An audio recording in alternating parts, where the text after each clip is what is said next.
राज्यसभा में विपक्ष के नेता गुलाम नबी आजाद का कार्यकाल 15 फरवरी को खत्म होने वाला है, जिसके लिए सदन में उन्हें विदाई भी दी गई है। उच्च सदन में गुलाम नबी आजाद की जगह कांग्रेस ने अपने वरिष्ठ नेता मल्लिकार्जुन खड़गे को सदन में विपक्ष का नेता बनाने का फैसला किया है और इसके लिए कांग्रेस ने राज्यसभा के सभापति वेंकैया नायडू को मल्लिकार्जुन खड़गे को राज्यसभा नेता बनाने की सूचना भी दे दी है।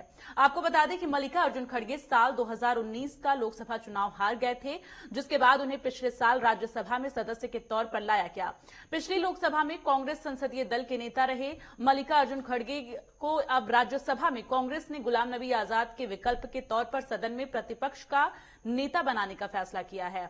आपको बता दें कि मल्लिकार्जुन खड़गे मोदी सरकार के पहले कार्यकाल में साल 2014 और साल 2019 के बीच लोकसभा में नेता विपक्ष की जिम्मेदारी संभाल चुके हैं।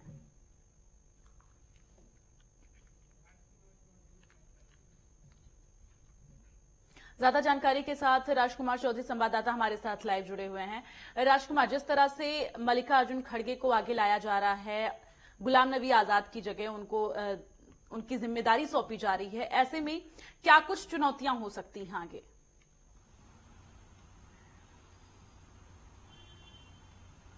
बिल्कुल दीप्सी, अगर खड़गे साहब का कार्यकाल देखें हम तो कर्नाटक से बिलोंग करने वाले मल्लिकार्जुन खड़गे यूपीए की सरकार में रोजगार और श्रम मंत्री भी रहे हैं। उसके बाद फिर लोकसभा में उन्हें लाया गया। लोकसभा में गांधी परिवार के बहुत करीबी और बहुत भरोसेमंद माने जाने वाले मल्लिकार्जुन खड़गे को अब राज्यसभा में जिस तरीके से उन्हें लाया जा रहा है, निश्चित तौर पे क्योंकि गुलाम नबी आजाद का कार्यकाल 15 फरवरी को समाप्त हो रहा है, अभी उसके 2 दिन बाकी हैं।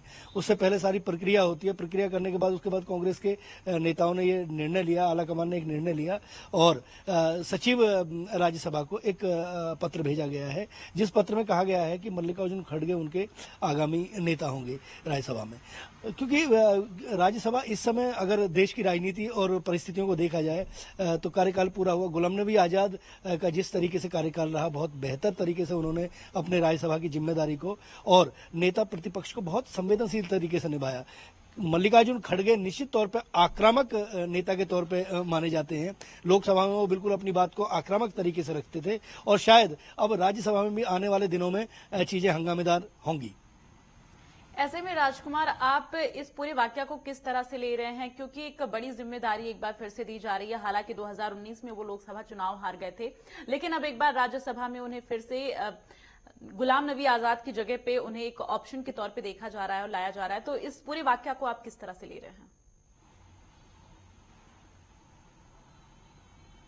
बिल्कुल दीप्सी, राजनीति अगर कांग्रेस की राजनीति को देखा जाए तो कांग्रेस जिस तरीके से जिन परिस्थितियों में पिछले दिनों जो पत्राचार हुआ, कुछ बड़े नेताओं ने जिस तरीके से आला कमान को कुछ अपनी बात को बहुत बेहतर तरीके से कहने का उन्होंने प्रयास किया। क्योंकि अगर हम किसी राजनीतिक दल में एक कार्यकर्ता के तौर पर रहते हैं तो हर कार्यकर्ता को आला कमान से अपनी बात कहने का अधिकार है। तकरीबन 1 दर्जन नेता ऐसे हैं जो जिनमें गुलाम नबी आजाद का नाम भी शामिल रहा है कि उन्होंने अपने मर्म को कहने का प्रयास किया और आला कमान से कुछ ठोस निर्णय और कठोर कार्रवाई करने का कुछ जो निवेदन किया था, उसको भी तमाम इसमें जानकारी के लिए राजकुमार बहुत बहुत धन्यवाद। आगे भी आपसे अपडेट लेते रहेंगे।